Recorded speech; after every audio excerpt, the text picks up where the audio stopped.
Pineapple Ventures is accused of hijacking LA social equity cannabis license, you guys. A dispute over control of California cannabis dispensary's social equity license has led to a lawsuit. Get out of here.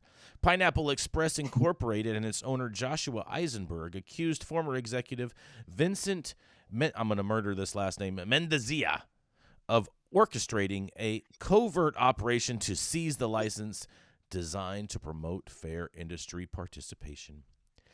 Eisenberg contends that Mazalia, who goes by Vincent Zada, defied a 2017 U.S. Securities and Exchange Commission settlement that prohibited him from serving as an officer of a public company by indirectly managing Pineapple Ventures Incorporated, which approached Eisenberg's dispensary for a merger in 2018.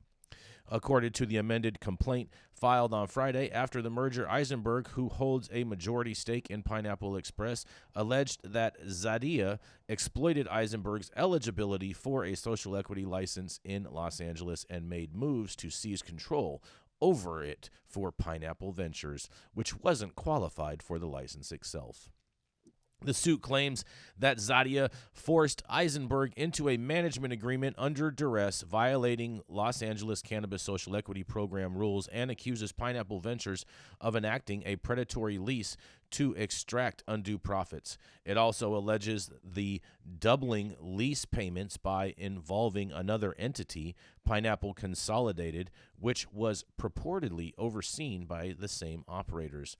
Eisenberg asserted Pineapple Ventures withheld financial information, failed to pay almost $400,000 in rent and taxes to the city, and illegally raised funds through unauthorized share sales.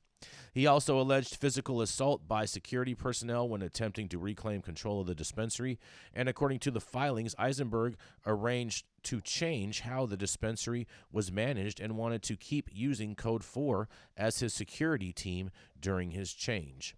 He had a deal and a clear understanding with John Garcia, the manager of Code 4, that this was going to happen on September 1st.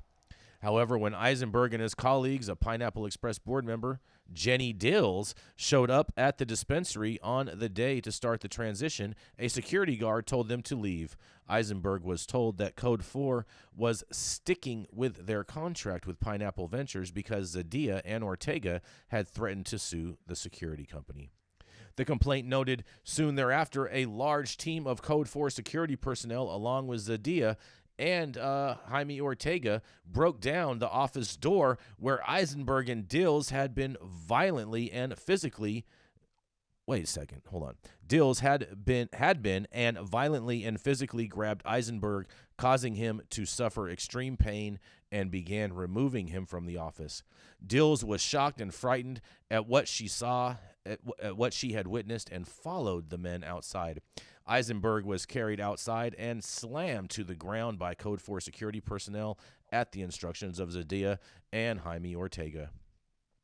Daniel J. Urist of Urist Law Corp. APC, who is representing the plaintiffs, told Law 360 the alleged predatory practices of Pineapple Ventures Incorporated and Pineapple Consolidated Incorporated and its advisor, Mr. Pijman Vincent Mejizia, pose not only a grave financial threat to our current, but also stifle the essence of social equity that the cannabis industry aspires to uphold in Los Angeles and throughout California. Zadia rebutted the allegations, countering that Eisenberg is the actual violator of the social equity program and has not contributed financially to the dispensary.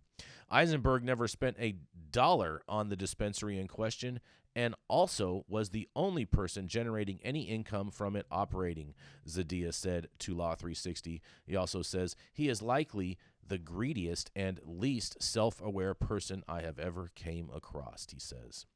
The conflict heads to court as both parties seek to resolve issues of contractual breaches of ethical conduct, and at the same time, Zadia and Pineapple Ventures CFO Jaime Ortega filed an unlawful detainer action against Eisenberg and Pineapple Express, despite acknowledging in their own complaint that Eisenberg was removed from the store and does not have physical possession. In quotes, the logic is mind-boggling, said Zadia, and Ortega must be misleading their team. their team in order to pursue this minimally unethically and likely malicious course of action, a source close to the situation told Green Market Report. And Eisenberg and his attorney argued in a motion that the court should dismiss the eviction claim and cancel the summons due to procedural errors, citing early service of the 5-day summons along with a premature filed complaint.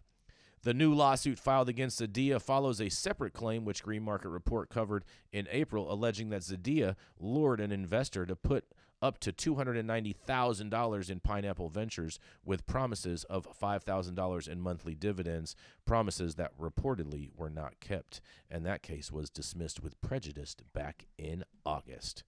Well, I can't wait to hear what you guys have to say about this. I know too many players in this game, but I want to hear what you guys have to say. Holy moly. No, get out of my way, Yarrow. Okay, y'all went into your whole caseworker and CV and your whole educational thing. I didn't even get one word in. Let me just jump in on this. Go for it, Yarrow. Go for it. So first of all, again, breathing over here. Hold on, I have something to say. No. I have to highlight the fact that, again, like many things in cannabis, there includes a real estate aspect of this.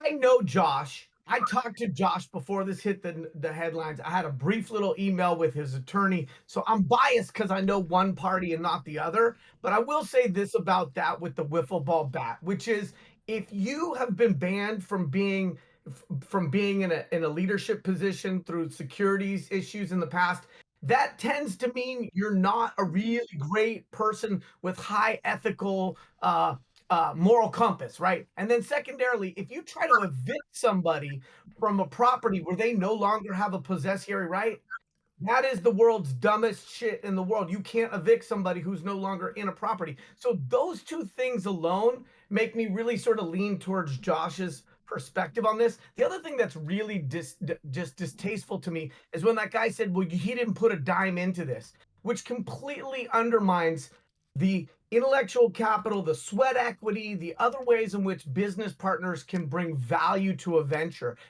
Dollars and cents is but one metric, and to suggest that those other metrics don't exist or aren't valuable is pretty disparaging in my mind.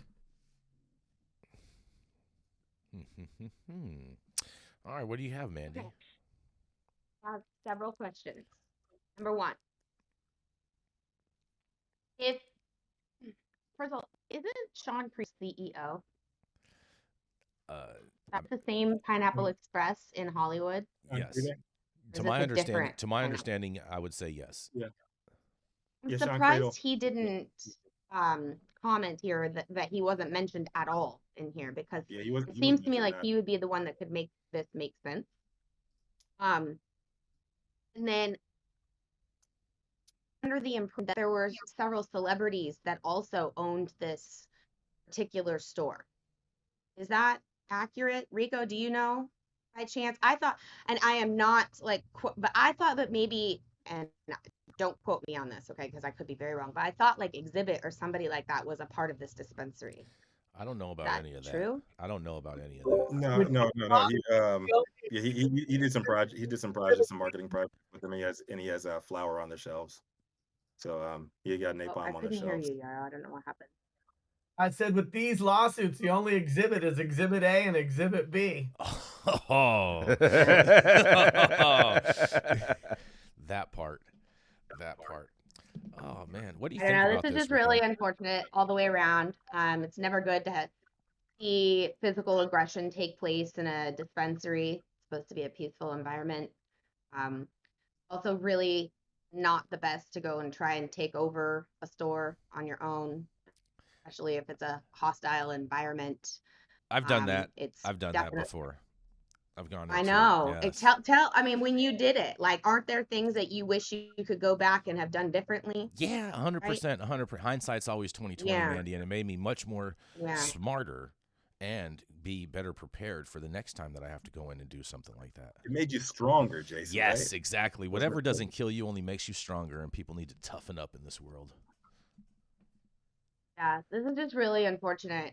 This is I agree. It's a really bad look on the I agree. industry. And, Not and, like and I'm it's- surprised. I'm surprised that Sean is not mentioned in any of these lawsuits. I'm really surprised about that. I'm really surprised 'Cause because, I like I don't- said, I think he would be the one that could make this all make sense.